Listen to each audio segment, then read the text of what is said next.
Так, ладно. Начнем. Еще раз здравствуйте. Разрешите поздравить вас со светлым праздником Усых. Усых является самым долгожданным праздником для всех якутян. И сегодня, в связи с этим великим днем, Национальная библиотека Якутии в онлайн-формате проводит мероприятие под названием Усых 2020. И сейчас нам проведет лекцию этнограф, сотрудник Главного музея Якутии, музея имени Емельяна Ярославского, Татьяна Гавриловна Старостина. Татьяна Гавриловна, пожалуйста, помашите, чтобы слушатели могли вас видеть. Ага, мы ведем запись лекции, всех предупреждаю, и, пожалуйста, я предоставляю слово вам. Спасибо. Еще раз всех разрешите поздравить сегодняшним днем Эсэх, который ознаменовывает новые веяния, Новый год, и всего вам, всего самого наилучшего с этим днем. И что все, что было связано с этим днем, об этом мы и вообще о календарных традициях народов Якутии мы сегодня с вами узнаем на нашей лекции. Итак, мы приступаем к нашей лекции. Называется она у нас «Традиционные календари Якутии», которые пройдут на основе предметов из фондов Якутского музея имени Ярославского. Коллекция календарей, хранящаяся в нашем музее, в основном охватывает период второй половины XIX века и начала XX века. Эти в основном такие самобытные деревянные календари, они были сделаны сугубо индивидуальные для каждого человека. И эти календари, они назывались в свое время вечными календарями. То есть по-якутски, если говорят, то это «Үйеттен үйяға барар календарь». И вот эти календари, они не были приурочены к одному дню, месяцу, к одному году, а они из года в год соблюдали свой цикл.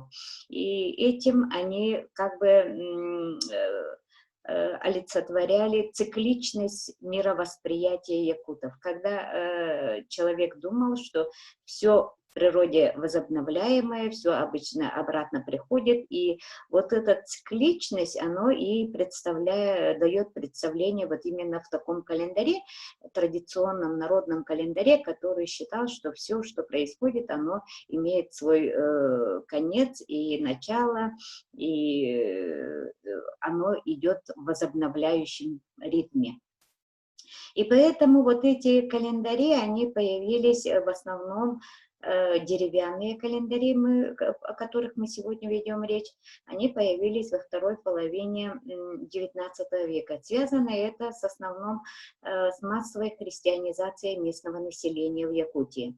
Как мы с вами знаем, основное время, когда местное население, якуты, рынки, они принимали христианизация, это с начала XIX века, а массовое, почти полное принятие христианства, то это было вторая половина XIX века. И поэтому вот эти календари, они как раз-таки особенно надо отметить недельные календари, они затрагивают вот эту часть именно того, что люди приняли новую веру, и на основе этой новой веры, привнесенной, они сделали новую календарную единицу недели. А до этого надо отметить, что у якутов не существовало недельного календаря, они считали декадами. Первая декада, вторая и третья декада. Месяц делился на 3 декады. А с вами рассматриваемые вот эти недельные календари, они появились, надо сказать, это, еще раз повторить, это позже. И они не были присущи для традиционного народного календаря якутов. Давайте рассмотрим первый из них. Это недельный календарь конца 19-го, начала 20 века. Как вы видите, он сделан в форме круга деревянного, уплощенного, и имеет, соответственно, 7 отверстий, которые означают дни недели. И этот календарь поступил в наш музей в 1937 году из Таттинского улуса. И он окрашен. Возможно, окраска произошла позднее, чем изготовление вот самого календаря. Давайте пройдемте дальше. Следующее. Следующий календарь — это тоже недельный календарь конца 19 века, начала 20 века. Здесь, как вы видите, тоже есть своеобразные отличия от того календаря. Здесь уже имеется в виде креста в середине, как вы видите, там есть нарисован крестик. Это означает конец и начало недели.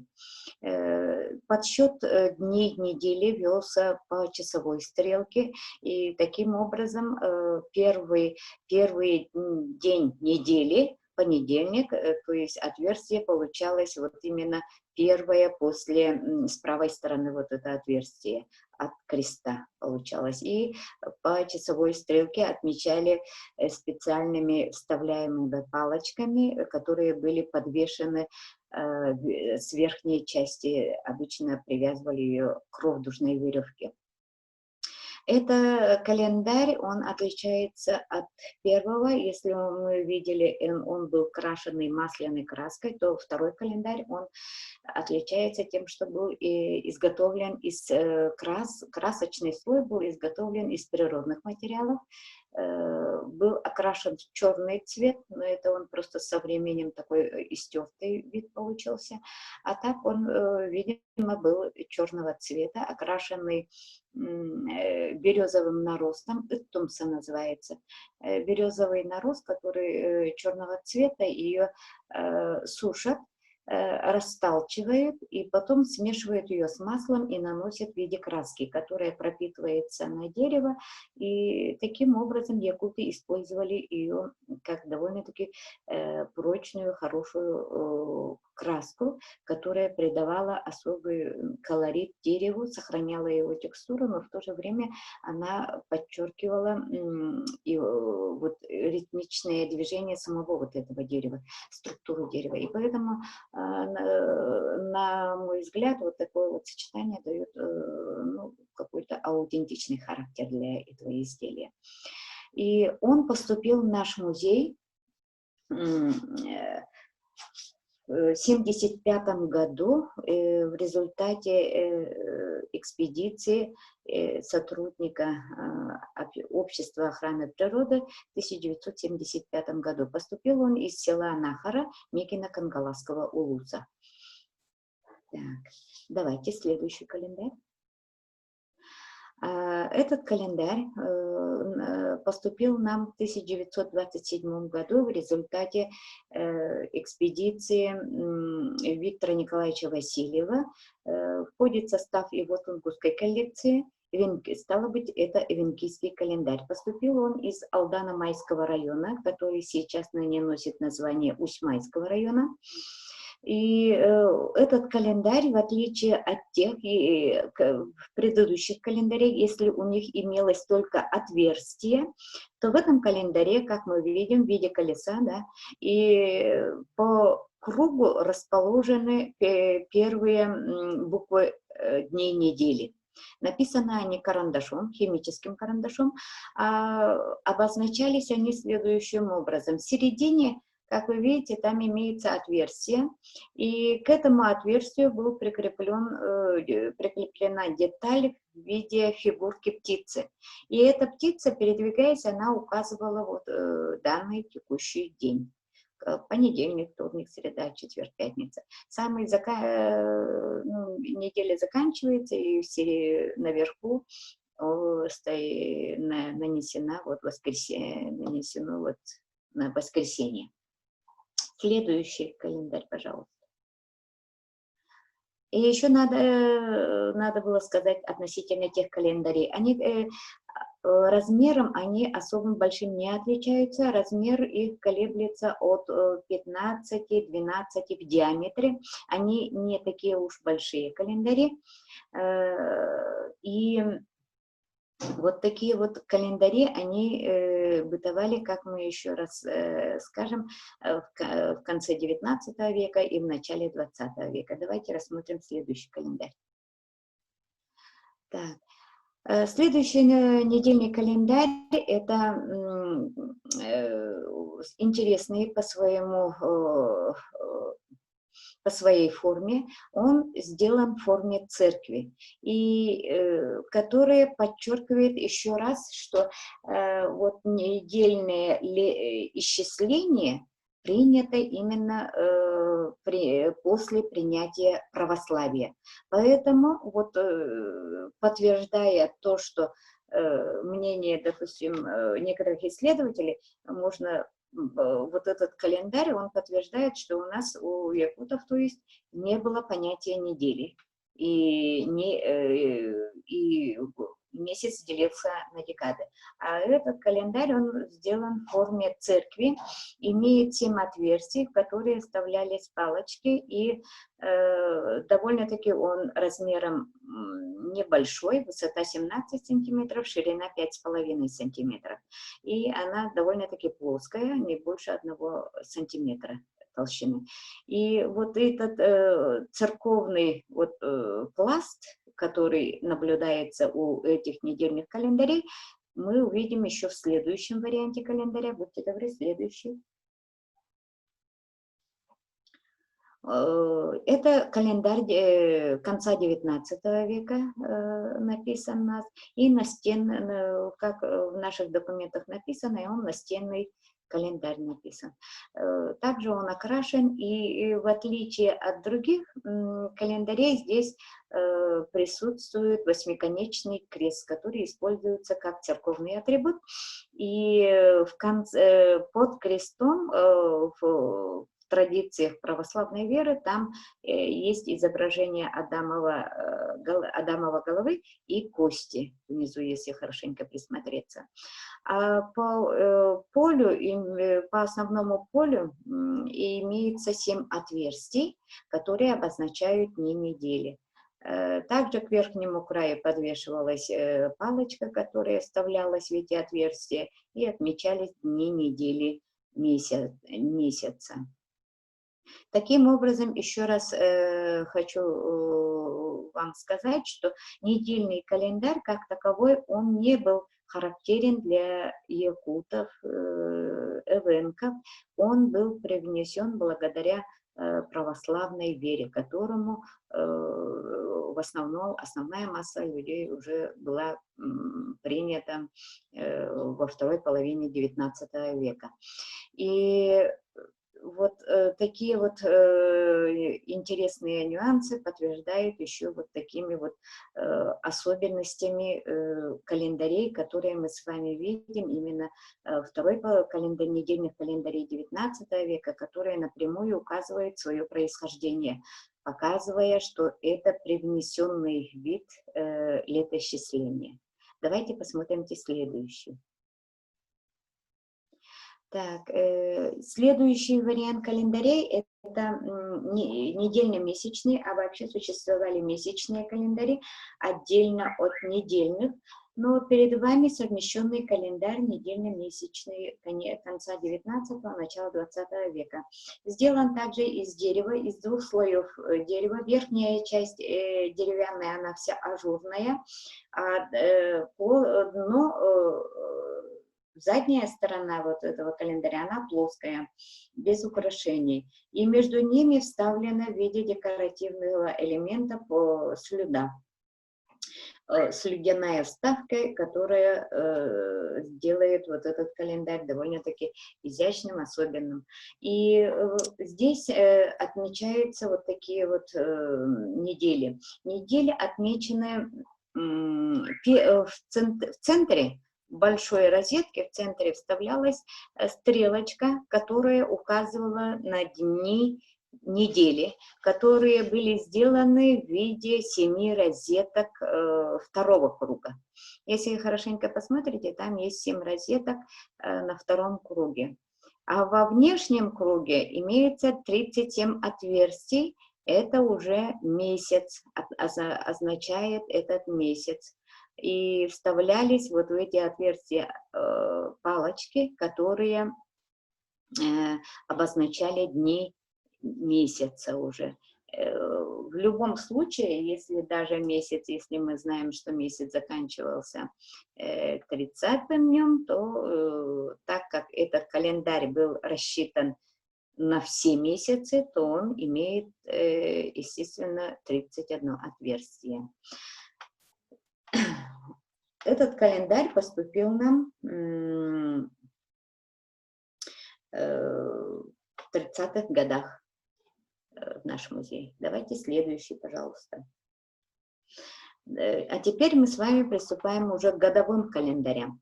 Годовой календарь, который вы видите перед собой, он поступил в наш музей в составе тунгусской коллекции Виктора Николаевича Васильева, и поступил он из Алдана-Майского района. Этот годовой календарь интересен тем, что он совмещает в себе 3 группы календарей. В верхней части расположены недельный календарь. Если хорошенько присмотреться, там есть отверстия верхние. Верхняя группа – это недельные календари, обозначенные не недели, там обозначены заглавными буквами. Потом вслед за ним, чуть пониже, идет уже месячный календарь. По кругу расположены цифры от 1 до 31.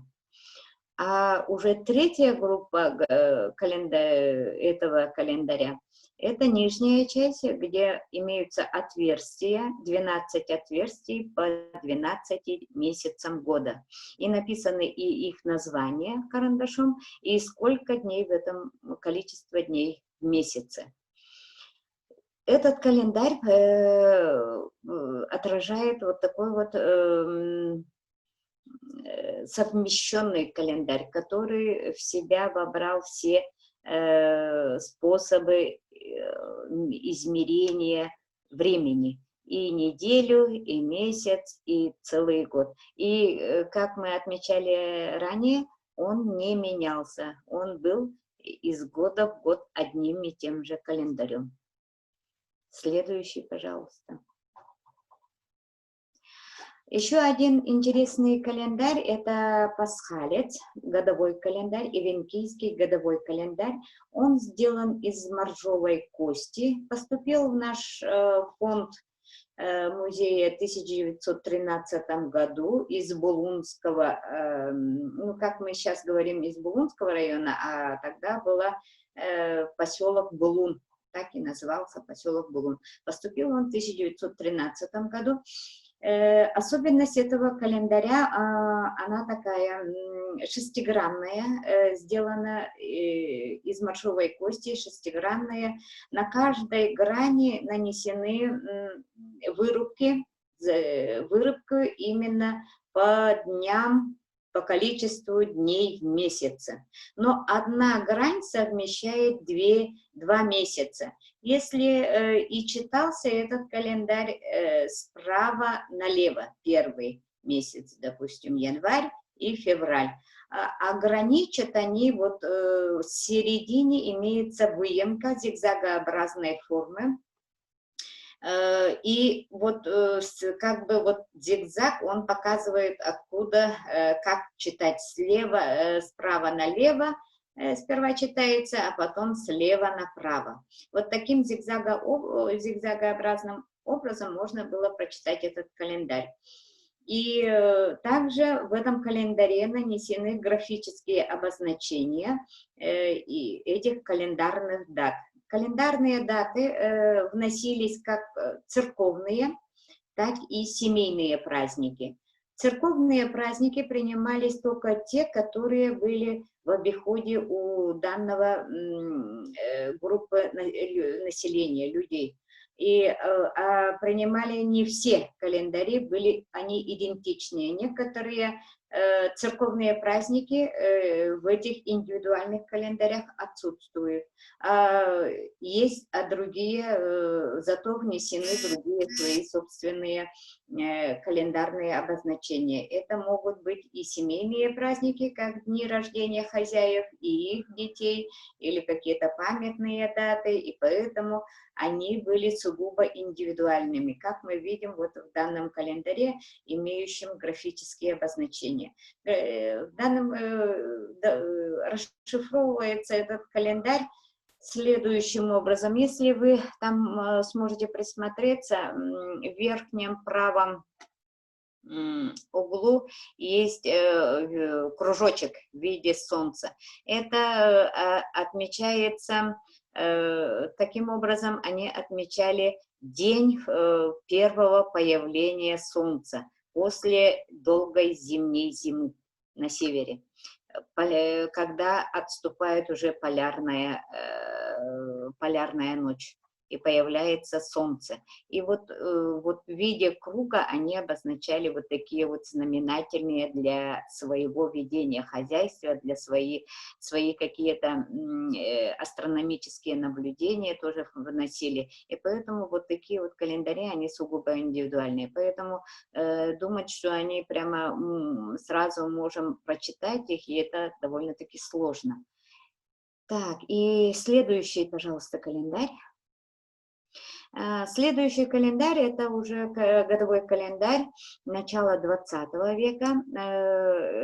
Он сделан из деревянной дощечки, довольно-таки большой. Высота его составляет 34 сантиметра, ширина 24,5 сантиметра. И написан в нем буквально вечный календарь, потому что он был таки и вечным, потому что он переходил из года в год. Здесь нанесены, опять же, он совмещает все недельный, месячный и годовой календарь. Он очень вместительный, емкий получился календарь. Принадлежал он главе Барагонского улуса Охлопкову Николаю Ефимовичу и был закуплен музеем в 1975 году у владельцев, проживающих в селе Бейдине у Салданского улуса. Здесь, как вы видите, внутренний круг – это обозначение дней недели. Внешний круг – это обозначают дни месяца от 1 до 31. И здесь нужно отметить, что если присмотреться, 28 число обозначено как бы стрелкой из красного цвета, вот выходит за круг. Это специально сделано, потому что февраль имеет у нас, присмотреться, там есть наверху название месяцев и количество дней. И в феврале написано 20 февраль, 28 и 29. Вот таким обычный год заканчивается февраль 28 числом, а высокосный год он заканчивается 29. И поэтому обозначение вот этого именно постоянного числа 28 сделано именно вот таким вот образом в этом календаре. А нижние месяцы, июнь, июль, август, летние месяцы, написаны в нижней части. Это отсылает нас к тому, что есть понятие у всех практически скотоводческих народов деление года на два полугодия, когда осенне-зимний период и весенне-летний период. И поэтому вот это народные календарные понятия нашли отражение и в таком вот более усовершенствованном календаре, хотя это уже сделано, как мы с вами сказали, в начале 20 века. И вот такое вот деление года, оно сохранялось с архаичных времен. Как говорят исследователи, оно отсылает нас уже к глубокой древности, когда скотоводы делили год на два сезона, когда есть снег и когда его нет снега. Вот, более так проще можно сказать таким образом. И вот эти традиции сохраняются и в этих календарях, как мы с вами видим. И, пожалуйста, дальше. Еще следующий. Так. Вот этот календарь, годовой календарь 19 века, поступил в 1976 году в наши фонды, но, к сожалению, атрибутирован он не был, и полной его характеристики тоже, к сожалению, отсутствует, и поэтому мы с вами сегодня постараемся его рассмотреть более детально, вот этот календарь, потому что он очень своеобразный, интересный, как в стиле исполнения, так и вообще по своему расположению, так сказать, начало года, конец года и вот таким вот образом. Вот здесь вот, если у нас есть календари, в которых год начинается с сентября, то в этом календаре именно нет никаких подсказок, с какого месяца начинается год. А мы можем только предположить, что так как февраль у нас всегда самый короткий месяц, то в этом календаре, так как вот эти горизонтальные линии, они обозначают месяц, то самый короткий, где мало отверстий, то это предпоследняя линия, это получается февраль. То стало быть, за ним это 11-я линия нижняя, имеющая 28 отверстий, а за ним уже идет 12-я, у которого уже больше чисел получается, он март. Хотя в марте официально в этом и в юлианском, и в григорианском есть 31 день. Вот точно так же он соблюден и в этом календаре. И поэтому, если мы исходить из этой версии, то если последняя линия обозначает это март, то год начинается в этом календаре с апреля. Первая линия, расположенная на самой верхней части, это получается у нас март. И этот календарь интересен тем, что его надо читать справа налево. Если обычно мы читаем все календари слева направо, то он читается более удобно читать справа налево, потому что вот концовка вот этих углублений, обозначающие дни, разница в днях вот этого месяца, они как раз отслеживаются с левой стороны этого календаря. И также можно условно его как бы календарь условно поделен на две половины, глубокой выемкой, как раз-таки после 6 месяцев идет вот такая граничащая линия, 6 месяцев. Также имеет он отметки графические, своеобразные в виде крестов, но они не такие разнообразные, как у других календарей, а они как бы более идентичные, похожие между собой, они особо не отличаются. И церковные, вот если делать расшифровку вот этих графических обозначений, они не очень-то и совпадают, потому что хотя 1 сентября он самый общеизвестный, да и в мае, Николин день, 9 мая, он был общеизвестный во всей территории Якутии, то в этом календаре я их не нашла, к сожалению. Он очень сугубо индивидуальный. И толковать и рассматривать его можно хоть сколько угодно. Можно наверное, и дальше рассматривать его разные вариации вот этого объяснение вот этого календаря. Давайте следующий вариант. Итак, мы с вами подошли к самому большому календарю, годовому календарю 19 века, который поступил в наш музей в 1911 году от жителя Петра Герасимова из местности Юнкюрт Джабарского наслега западно-Кангаласского улуса. Это нынешний Хангаласский улус. И этот календарь принадлежал ему, собственно, это его был собственный календарь, который продал нашему музею.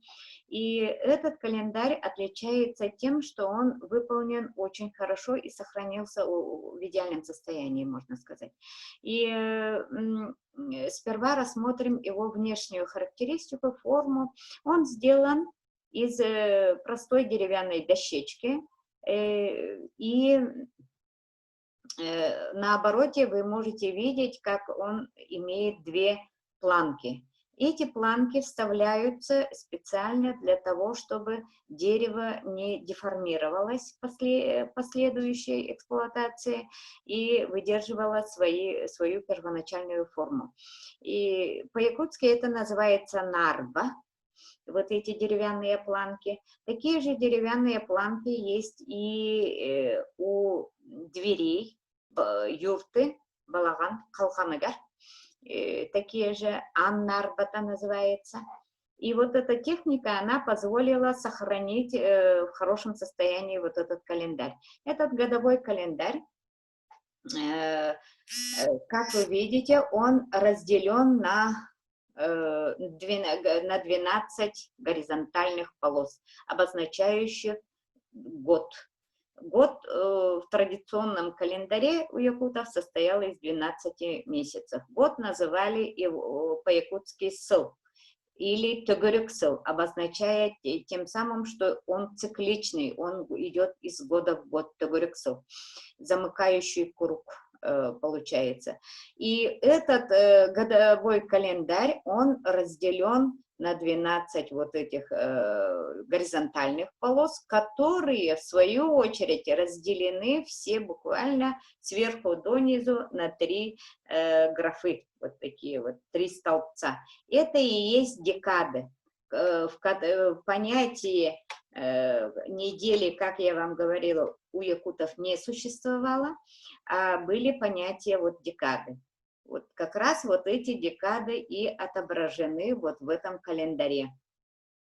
Первая декада в традиционном якутском календаре считалась от 1 числа до 10. Это первое. И исчислялась и подчинялась она фазам Луны. Это было новолуние, период новолуния. Вторая графа, второй столбец этого календаря обозначает середину месяца. От 11 числа месяца до 20 числа. И оно обозначает фазу Луны, это полнолуние. Уйтолорута называется Сахалы. А третий столбец это старолуние. Ый-эргете называется по-якутски. И таким образом месяц делился на 3 декады. И считалось таким образом, первый день бир-сангата, говорили, первый день месяца бир-сангата. И в последующем икки, юс и далее до 10. А с 11 считали по фазе Луны, так как это полнолуние, говорили бир толорута, икки толорута, юс толорута. Вот такие вот дальнейшие вот именно по фазам Луны. А третья декада считалась наоборот, в убывающем порядке. От 10 до 1.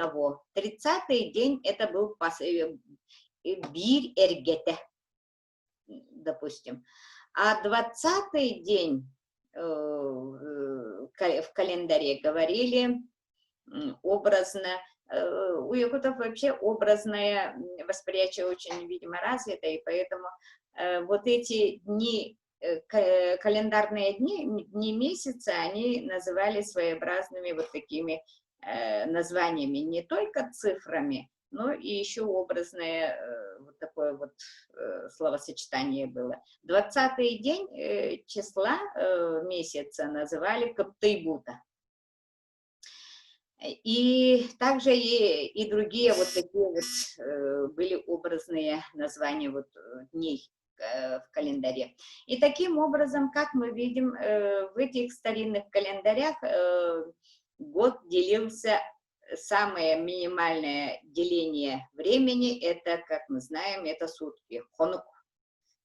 Тюнях күністен болар, сахалы хонук. А потом уже идет декада, вот первая фаза луны с ый сангата, ый толорута, ый эргета, по 3 фазам декадам луны. В основном в традиционном календаре у якутов месяц состоял из 30 дней. Но так как этот данный календарь, он сделан уже в начале 20 века, то он немножко отошел от традиционного календаря, который был имел 30 дней в месяц, имел 1 месяц. То здесь есть обозначения, выходящие за рамки вот 3-й декады, когда месяц имел 31 день. Уже когда приняли юлианскую систему летоисчисления. Год здесь в этом календаре начинается с сентября. Давайте следующую более детально рассмотрим этот календарь. Этот календарь примечателен тем, что у него сохранилась расшифровка графических обозначений, вот этих рунических. Они похожи на руны, предполагают некоторые исследователи, и расшифровка была сделана Иваном Дмитриевичем Новгородовым, известным краеведом, этнографом, который долгие годы проработал в нашем музее, заместителем директора. Вот Иван Дмитриевич Новгородов в своем архиве оставил расшифровку вот этого календаря. Итак, год начинается с 1 сентября, найдите его, пожалуйста, первая линия, первая выемка, это 1 сентября. И вот что он пишет. 1 сентября по юлианскому календарю, а сейчас, если мы будем говорить, если применительно к нашему времени, то по григорианскому календарю мы отмечаем его 14 сентября. Итак, он пишет, это Семенов день, конец летних полевых работ и начало потребления заготовленного запаса продуктов питания, постепенный переход с летников на зимники.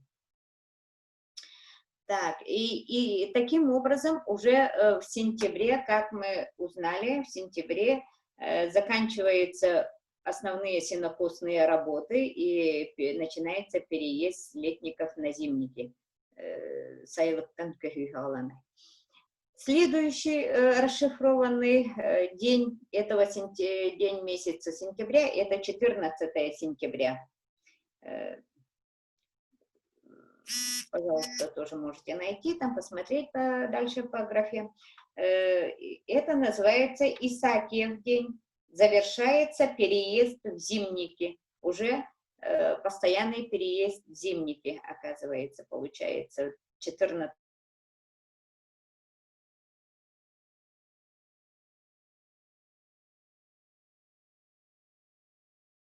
Завершается. Следующая линия – это октябрь месяц, в нем отмечен 1 октября, это Покров день и начало постоянного зимнего сезона. С этого дня скот содержат в хатоне, кормят сеном, начинается рыбная ловля на мелких озерах. Это ловля карася в мелких озерах начинается уже 1 октября. И по нынешнему календарю это будет 14 октября, Покров день приходится. Следующий день, 26 октября, это Дмитриев день. Начинается забой скота, идеха. и возвращение охотников из тайги, начало сезона городчиков, везущих на продажу в город мясо, масло, дичь. Это по современному летоисчислению будет 8 ноября приходится. Это Дмитриев день. Так, следующее, что он пишет, 1 января, Новый год. И Новый год этот перенят от русских, написано. Стало быть, это не характерно для якутской культуры.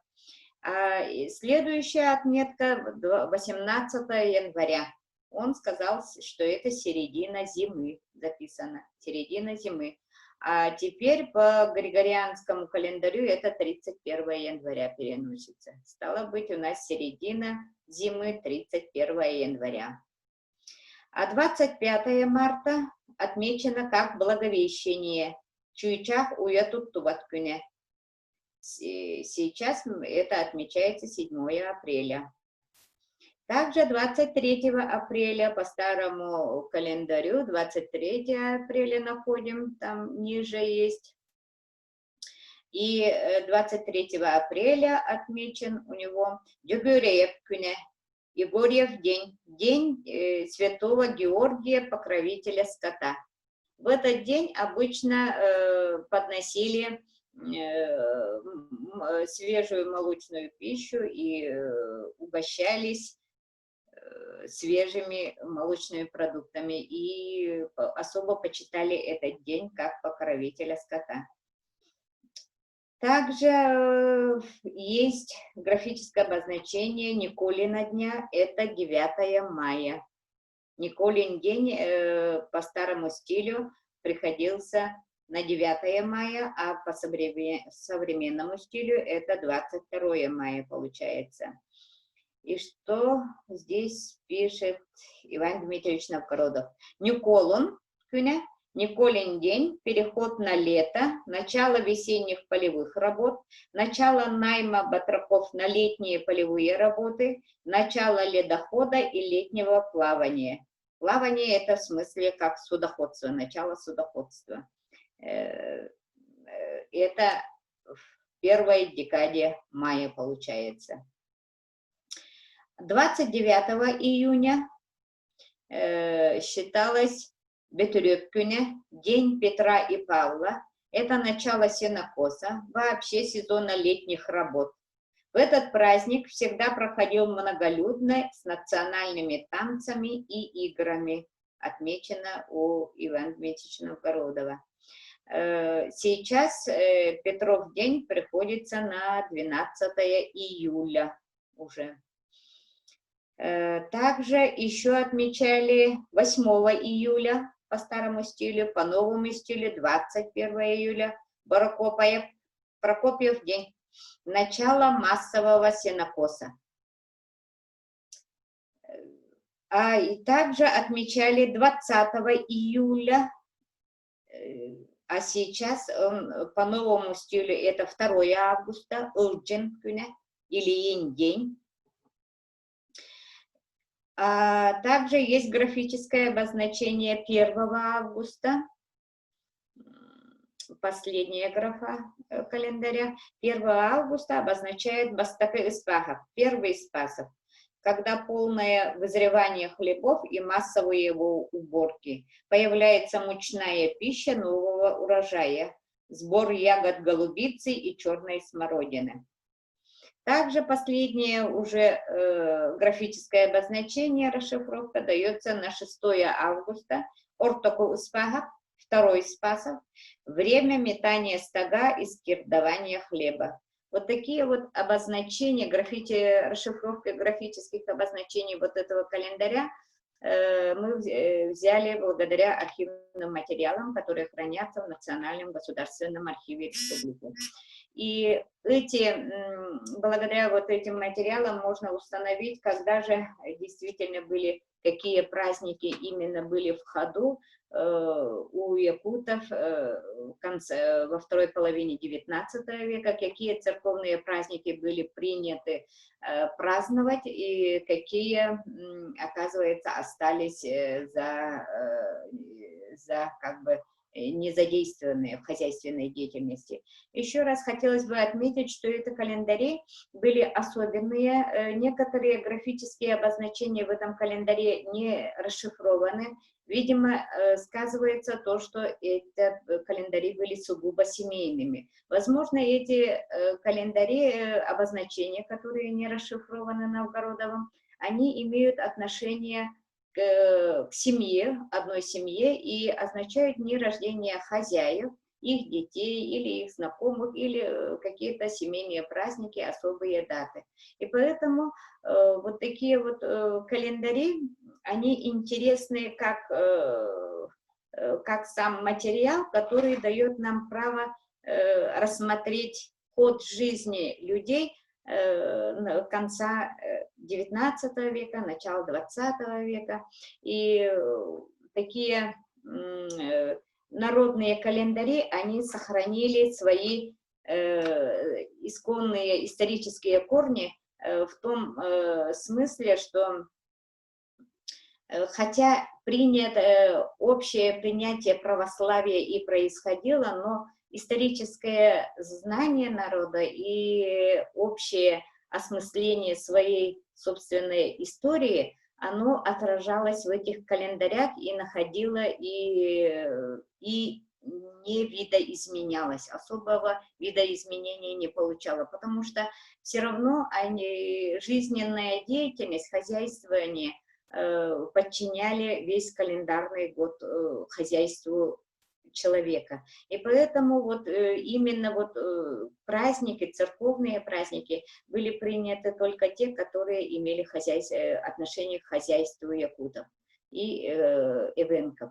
Поэтому они считаются сугубо индивидуальными, но в то же время они и сохраняют свою историческую память своего народа и отражают вот это уже в современном варианте. Хотя вот рациональное зерно всех народных календарей, которые делятся, допустим, у якутов делятся на два периода, оно сохраняется и в современности, хотя оно, конечно, оно трансформировалось. Вот пока у меня все на этом, и если у вас, спасибо за внимание, если у вас есть какие-то вопросы, я, конечно, отвечу.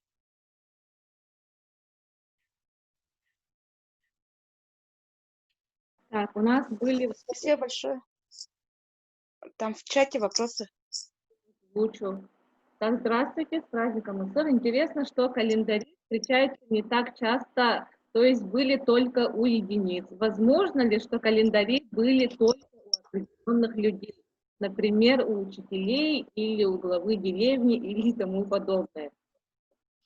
Ну, специальных, вот, если сказать, учителей и профессиональные, как бы такие календари, к сожалению, таких не существовали, это семейные календари. Это семья имела, и подвешивали ее в юрте на юго-западном углу юрты Балаганга. Юго-западное место она занимала вот этот календарь, именно семейный. Он был семейным, а не был профессиональным или подчиненным другому какому-либо варианту.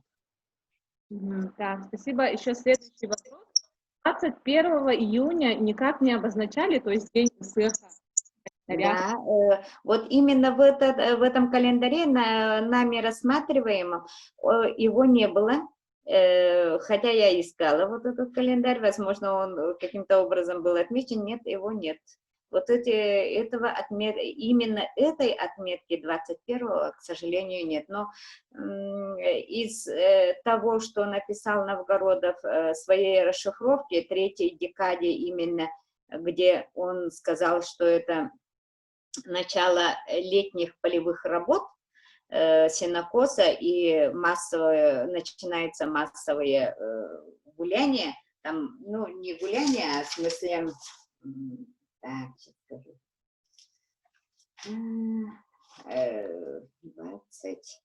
9 июня, да, это который... 29 июня, Бетюрек Кюне. тогда отмечали День Петра. И вот всегда проходил многолюдно и с национальными танцами и играми он написал. Значит, можем сказать, что именно Исех мог проходить в третьей декаде июня, когда человек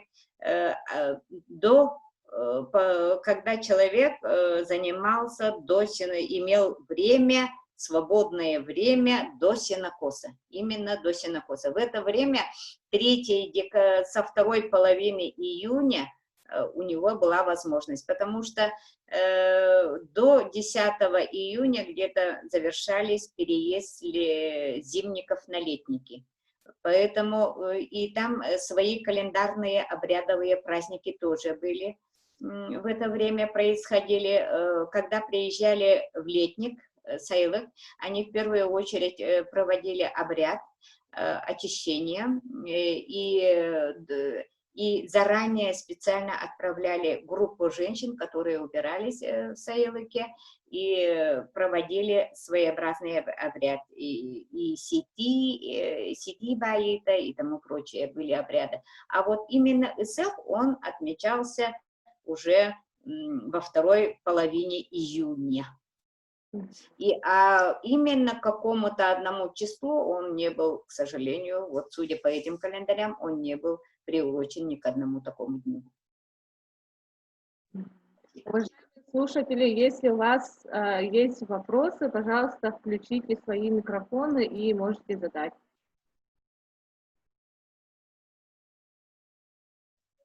Так, у нас вопрос в чате. Значит, дни зимнего и летнего солнцестояния никак не обозначались?